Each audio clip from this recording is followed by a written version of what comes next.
Let me tell you how I got to meet Hank Aaron personally. Mm.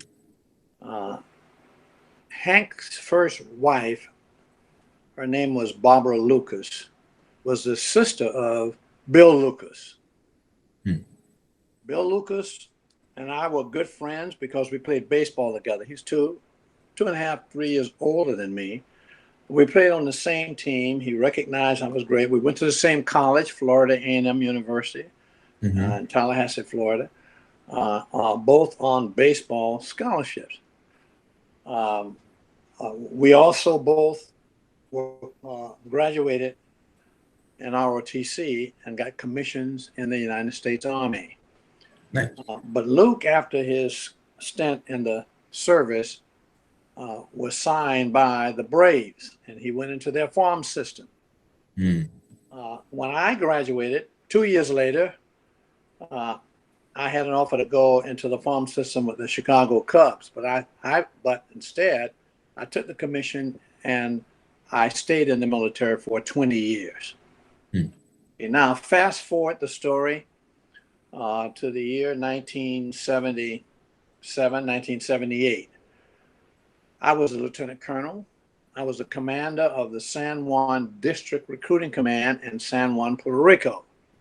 So you know that there were like 50 district recruiting commands throughout the military, and they were very competitive. And my district recruiting command at that time was ranked 28 out of 50.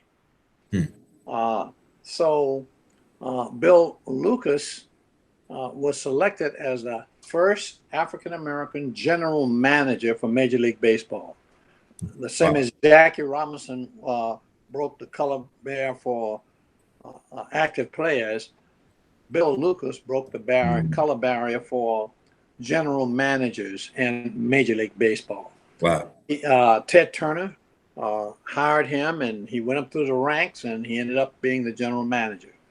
Hmm. Well, in 1977, 78, he was the general manager. And I learned of that in Puerto Rico, and I called him, and I said, Bill, it's Raleigh. I said, you got to help me out. I said, what? I said, man, you've got a new job there. You must know Hank Aaron because he's one of the execs there with you, and you got to get him to Puerto Rico to help me with recruiting. Mm-hmm. Bill says, well, Raleigh, tell me this, when could you get to Atlanta? I said, I can come tomorrow. He said, well, I'll tell you, come next Monday, and I am not going to do recruiting for you, but I'll do two things for you. I'll set you up with a long lunch with Hank, and I'll tell you this tidbit. His first child was born in Puerto Rico. Wow. So armed with that information, I went to Atlanta. I had a lunch with Hank Aaron. We really hit it off well. And I began to tell him why I wanted him to come to Puerto Rico. And I said, hey, you could bring your wife with you, and it'll be a vacation. And I said, the people in Puerto Rico will go, wow, if the home run king came back there. You played Winter League baseball there, and tell me if I got it right. Your first child was born in Puerto Rico. He looked at me and smiled, and he said, Colonel, you did your homework, didn't you? I said, yes. Well, Hank accepted the offer. He and his wife, Billy, at that time came to Puerto Rico and spent a week really helping me with recruiting. When he arrived in Puerto Rico, my recruiters got me because everybody was behind it and everybody was excited. They wanted Hank to come to Caguas, and that's where his son, first child was born, and throw out the first baseball to the first baseball game to start the Winter League in Puerto Rico. Well, when we landed, they had a stretch limo for Hank and Billy and Paulette, my wife, and myself. And there were about 5 police cars with sirens and 14 motorcycle cops, all with sirens blazing. And we left the airport with that parade of police cars and one stretch limo went straight to Wow. the baseball park at Congress, and he threw out the first baseball. Hmm. Long story short, he took Puerto Rico by storm. I mean, we Hmm. were on TV. We went to a number of cities in Puerto Rico, and everywhere we went, the mayor of that city, town, came out and greeted us with an entourage and lots of people everywhere we went. It was a fantastic time. Took the island by storm, and it helped me immensely. Hmm. Uh, what happened as a result of that trip for Hank Aaron and Billy in Puerto Rico is that my district recruiting command rise from ranking 28 to number one in the United States Army. A Wow. recruiter in my command, Bill Sleece, was the number one recruiter in the United States Army. My district recruiting command was the number one district recruiting command in the United States Army, and I was the number one district recruiting command commander. Hmm. That meant a lot for me. I got what's called a special officer efficiency report for being the top district recruiting command in the Army. Hmm. All of that I owe to Hank Aaron, who came and was a friend. We had a great time together. We became great friends as a result of that. But it was a phenomenal dynamic. Hmm. Well, fast forward another 4 or 5 years, because of my rapid elevation in the Army, from the rank of lieutenant to captain to major to lieutenant colonel, and now I was selected to attend the Army War College, Carlisle, Pennsylvania, which meant I was on my way to be a full colonel on my path to being a general.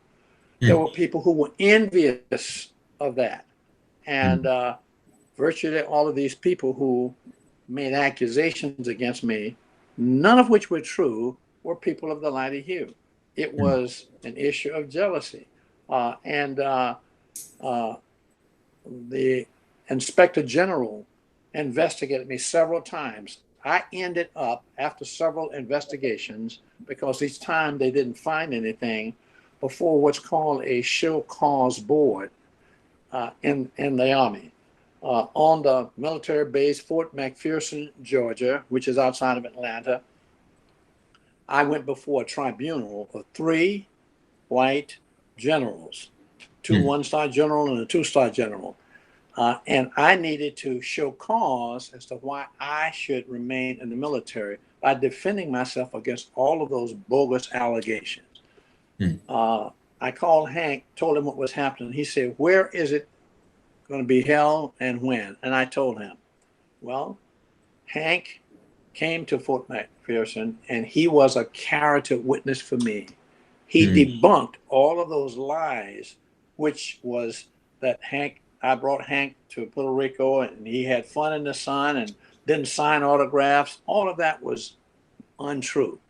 Hmm. Uh, he straightened the record out. The bottom line is we remain friends, and Hank Aaron was individually responsible for giving my career a boost because of one single solitary reason: relationship. I got to meet him because of my relationship with Bill Lucas, the first African American general manager in Major League Baseball. I Right. got to meet Hank Aaron because of my relationship with Bill. I got to meet Hank Aaron and we developed a great relationship. Because of that relationship with Hank, he literally volunteered to come and testify at my tribunal to debunk all of the lies that were being told about me in that dynamic. Hmm. Uh, I respect Hank. He was a man of integrity.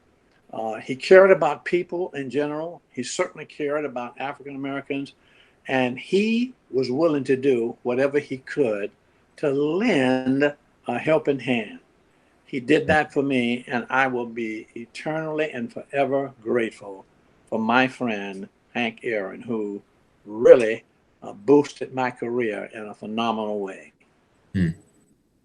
That's awesome. How about that? That's a good story. That's a good Hank Aaron story. That's right. You can tell it, put it in lights. Raleigh, Washington, and the Home Run King.